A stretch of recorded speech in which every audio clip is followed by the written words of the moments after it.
अंजलि आनंद और बुलेटिन की शुरुआत करते हैं बड़ी खबर के साथ।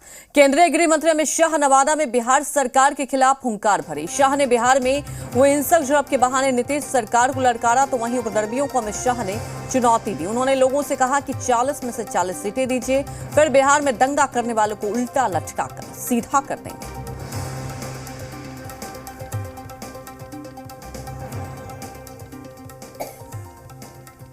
मैं आपको कहता हूं 24 में मोदी जी को पूर्ण बहुमत दीजिए, 40 में 40 सीटें, और 25 में भाजपा की सरकार बनाइए। ये दंगा करने वालों को उल्टा लटका कर सीधा करने का काम ये भारतीय जनता पार्टी करेगी। तो अब इसे लेकर सियासत भी शुरू हो गई है और इसे लेकर सियासी बयानबाजी भी शुरू हो गई है। क्या कुछ कहा जा रहा है, आइए सुनते हैं।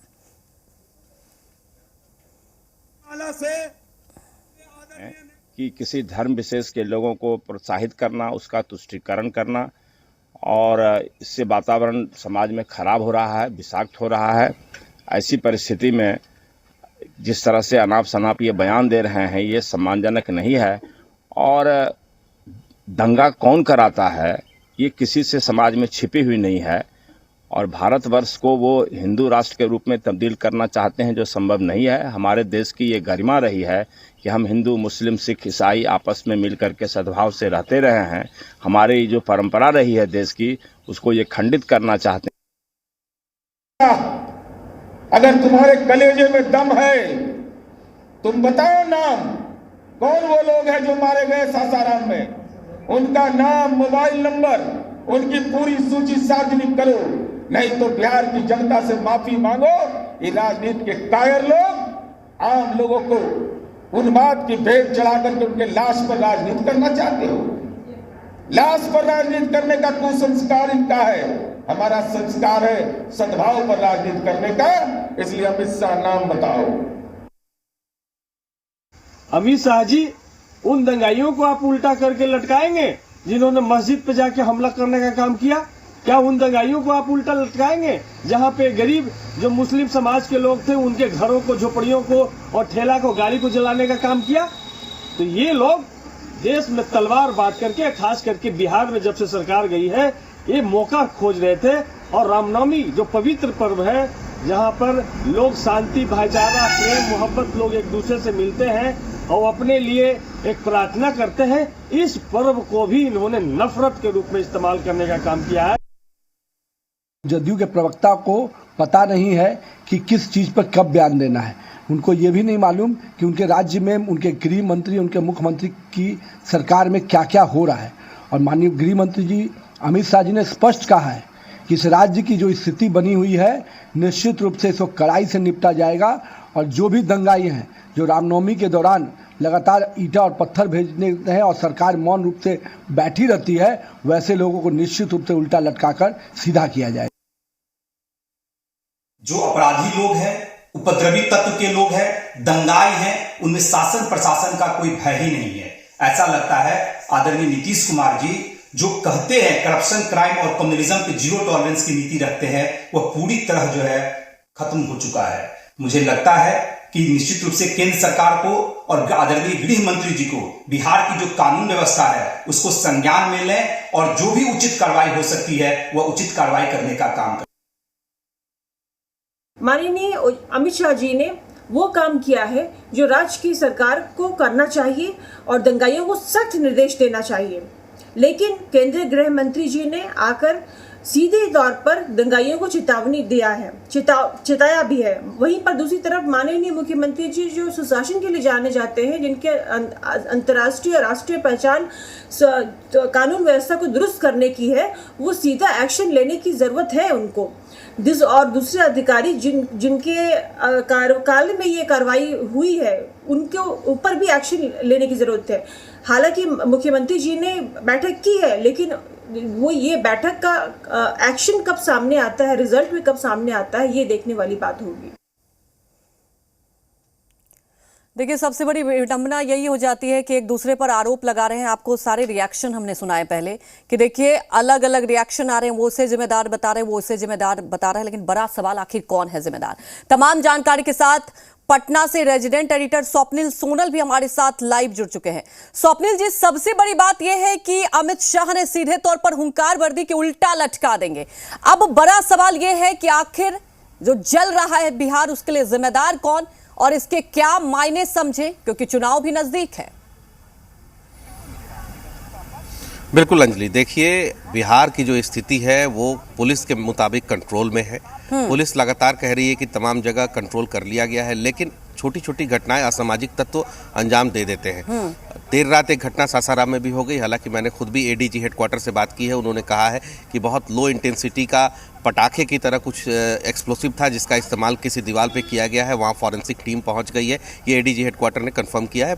तो पुलिस के मुताबिक तमाम चीज़ें कंट्रोल में है। लेकिन अगर पॉलिटिकली देखेंगे तो पॉलिटिकली स्थिति ये है कि अमित शाह जब बिहार आते उन्होंने सीधे तौर पर एक मैसेज दिया, बड़ा कड़ा सख्त, बड़े सख्त लहजे में मैसेज दिया कि जो इसके पीछे है उसको छोड़ा नहीं जाएगा, उल्टा टांग के सीधा किया जाएगा। ये बहुत सख्त लहजा है। अगर केंद्रीय गृह मंत्री, जिसके अंडर में तमाम सेंट्रल पारामिलिट्री फोर्स आती है, सीपीएमएफ आती है, वो अगर इस ढंग की का मैसेज देता हो तो बहुत बड़ी बात है।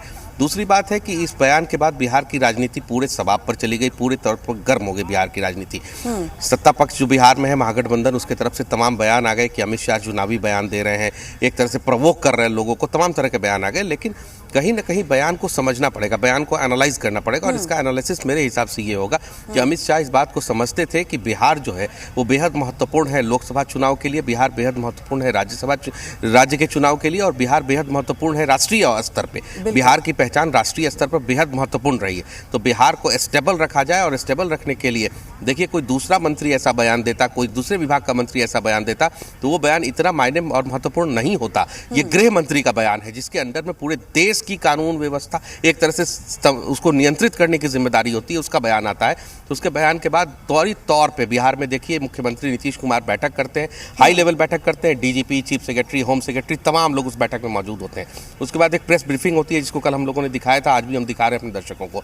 उसमें कहा जाता है कि किस ढंग से कितने लोगों को अरेस्ट किया गया, 80+ अरेस्टिंग हो गई, फॉरेंसिक टीम लगी है। लेकिन अब ये मुख्यमंत्री के स्तर पर ये क्लियर करना पड़ेगा। देखिए बिहार के मुख्यमंत्री नीतीश कुमार सुशासन के लिए जाने जाते रहे। मुख्यमंत्री की पहचान रही है जीरो टॉलरेंस की। मुख्यमंत्री की पहचान रही है कि न नीतीश के कार्यकाल में नीतीश कहते हैं कि न किसी को फंसाया जाता है न किसी को बचाया जाता है। तो ऐसी स्थिति में ऐसी घटनाएं कैसे हो गई, इसके लिए जवाबदेह कौन है? क्या उन अधिकारियों पर कार्रवाई नहीं होनी चाहिए जिनके ऊपर जिलों की कानून व्यवस्था को संभालने की जिम्मेदारी है? अंजलि, आपने बड़ा वाजिब सवाल पूछा कि इसके लिए जिम्मेदार कौन है। देखिए जिले में डीएम और एसपी होते हैं जिनके ऊपर पूरी जिम्मेदारी होती है। कहा यह जाता है कि जिलाधिकारी को राज्य सरकार द्वारा या केंद्र सरकार द्वारा जिले में इतना अधिकार होता है कि वो अपने आकाश का उड़ता जहाज, अगर आकाश से कोई जहाज गुजर रहा हो और अगर डीएम के पास अथॉरिटी हो कि वहाँ लैंड कराया जाए तो डीएम के पास इतना ताकत होता है कि डीएम लैंड तक करा दे। लेकिन ये पॉसिबल नहीं है, कहा जाता है। लेकिन इस सब से हट के अगर बात की जाए तो जिलाधिकारी और एसपी पर क्या सीधी कार्रवाई नहीं होनी चाहिए? क्या उनसे पूछा नहीं जाना चाहिए कि आपके जिले के अंदर ऐसी घटनाएं हो रही हैं?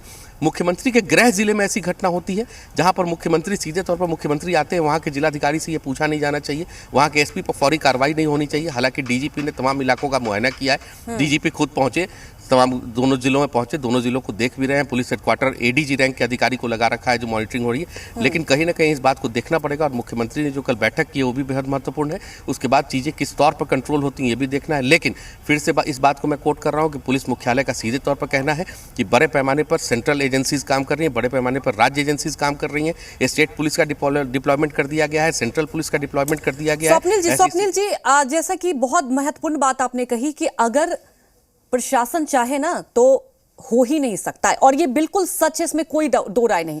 अमित शाह आते हैं, हुंकार भरते हैं, सीधे तौर पर चेतावनी देते हैं, हाई लेवल की बैठक होती है। लेकिन बड़ा सवाल अभी भी बना हुआ है स्वप्निल जी कि उसके बावजूद भी आप देखते हैं कि छिटपुट घटनाएं हो रही हैं। तो क्या पुलिस का खौफ नहीं है? सवाल उठेगा और इस सवाल का जवाब भी देना होगा। राजनीति अपनी जगह है। आप हमें जरा जल्दी से अपडेट बता दें कि क्या पुलिस पूरे इलाके में कैंप कर रही है, क्या कुछ किया जा रहा है प्रशासन की तरफ से? बिल्कुल, प्रशासन की तरफ से डीजीपी जो आरएस भट्टी है वो खुद पहुंचे थे।